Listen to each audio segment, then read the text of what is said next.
Nestled in central Greece, sitting atop 600-meter-tall natural limestone pillars, you'll find a wondrous place called Meteora. Meteora, which when roughly translated from Greek means mid-air, has the aura of fairy tale mixed with the side of fantasy novel. On the right day, surrounded by clouds that filled the valley below, Meteora seems to literally be suspended in the sky. Although the site of a 1981 James Bond thriller and a UNESCO World Heritage Site, Meteora remains a fantastic mystery to many around the world. Join us in today's video, where we'll be taking an inside look at the majestic Greek region whose monasteries float in the sky.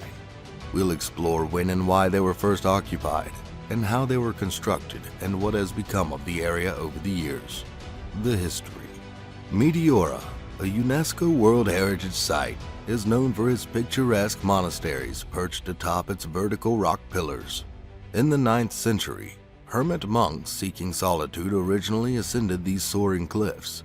It is believed that they first climbed the cliffs with their bare hands, grabbing at trees and rocks until they eventually carved out homes in the cliffside and nestled in small caves and crevices.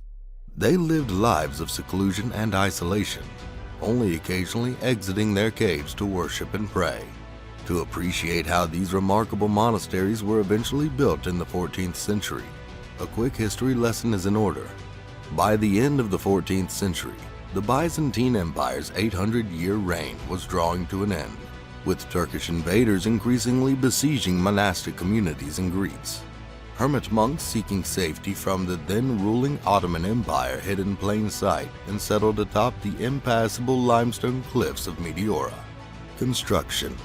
Building monasteries in the middle of the sky is a Herculean task, and without access to present-day technology like helicopters and airplanes, it's not known exactly how the ancient monks actually constructed the monasteries. It's believed that most of the monasteries were constructed over the course of 20 or more years, with each brick, mortar, and other materials being hauled atop the cliffs via nets, hooks, buckets, and ropes. More than 20 monasteries of various sizes were miraculously built by the monks on top of the cliffs, risking their lives in the process. While it's not known how many monks died during construction, it was surely a treacherous and deadly endeavor.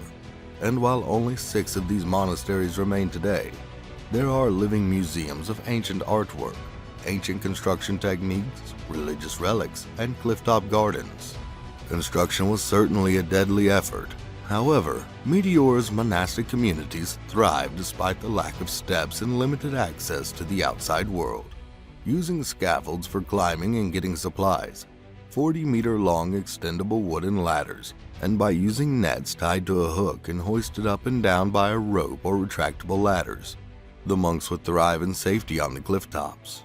Following a period of decline in the 15th century, the settlements of Meteora saw a brief resurgence in the 16th century, when Meteora became a refuge center for Greeks fleeing the Ottoman Empire's brutal dominion. Since it was one of only a few sites where Hellenic culture was preserved, it attracted not only the faithful but also poets, philosophers, and philosophical thinkers. Some argue that Hellenic traditions and culture would have completely vanished if it weren't for the Meteora monasteries. While the monasteries of Meteora were quite safe, they were not immune to attacks from invading thieves and conquerors. As a result, over the centuries, many of Meteora's monasteries were either abandoned or destructed. Recent history. During World War II, the site was severely destroyed and numerous artifacts were stolen. The monasteries, which are now mostly tourist attractions, provide a delicate glimpse into monastic life.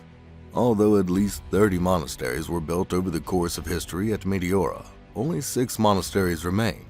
Great Meteorin, Varlam, also known as All Saints, Rosano, St. Nicholas, Holy Trinity, and St. Stephen. While some of the monasteries still serve religious functions, most are only sparsely populated by monks and nuns. The Great Meteoran Monastery. Built by Saint Athanasios in the 14th century, this monastery is the highest, largest, and oldest of the 6. If you only have time to visit one monastery, this is the one. The ancient bread oven and soup hearth can still be found in the smoke-filled kitchen. Former monastery monks are also buried in the sacristy, with their skulls and bones neatly piled on shelves. The Monastery of Varlam. Varlam's holy monastery is the second largest. In the 16th century, two wealthy monks took over the site, and it took more than 20 years to carry all of the building materials to the top. The original rope basket used to lift the supplies can still be seen. Monastery of Rousseau. The Holy Monastery of Rousseau is lower in elevation compared to others, making it more accessible. It was built about 1545, but the German military destroyed it during World War II. It was later rebuilt, and since 1988, it has been occupied solely by nuns. Monastery of St. Nicholas. The Holy Monastery of St. Nicholas has a single nave church, with a small dome decorated by Theophanes the monk, a 16th century Cretan painter. Each monastery holds a remarkable collection of Byzantine art, including some of Greece's most beautiful works of art. Monastery of the Holy Trinity. The Holy Trinity Monastery is one of the least visited since it is the most difficult to reach, requiring a steep climb of 140 steep steps. It was featured in the 1981 James Bond film, For Your Eyes Only. However, this would be the last time a major Hollywood production would take place at Meteora, as the monks who control access to the region were discouraged by the materialism and violence portrayed in the Bond movie. Monastery of St. Stephen. The last of the monasteries, the Holy Monastery of St. Stephen, which dates back to the 1400s, is now a convent with stunning views of the Pineos River. It is the only monastery where visitors can visit without using stairs, as the monastery is accessed via a small bridge. Present day.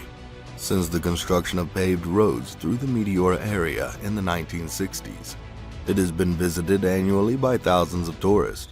The monasteries are easily accessible by bridges and those stairs cut into the rocks, although before the 1920s ascending the rock columns involved the perilous enterprise of climbing ladders or being hauled up by ropes and nets.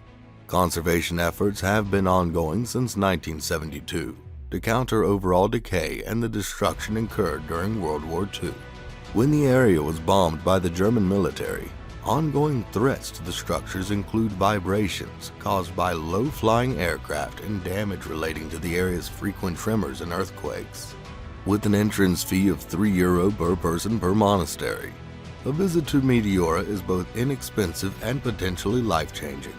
While the climb up to most of these monasteries is strenuous, when you are there, standing above the clouds, it's easy to see why the early monks were so adamant about reaching the peaks of Meteora, and why the monks and nuns who still live there today insist they wouldn't want to live anywhere else. That brings us to the end of today's video. If you liked the video, please leave a like and a comment below. Also, if you're new to our channel, subscribe and hit the notification bell to get notified when we upload more content.